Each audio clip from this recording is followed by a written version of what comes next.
Welcome, today in front of me Motorola Edge 30 Ultra, and I'll show you how to customize quick launch on this device.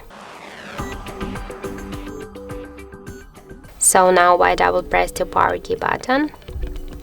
we can see that the camera application is activated, and if you want to change this feature, for example, we should first open the settings application and then scroll down to the system settings section, then click to the gestures, and after that tap here to double press power key, and now we can switch launch camera to launch assistant, and now by double press to power key we can see that the Google Assistant is activated. So that's it. Thank you for watching, and if you find this video helpful, don't forget to leave a like, comment and to subscribe our channel.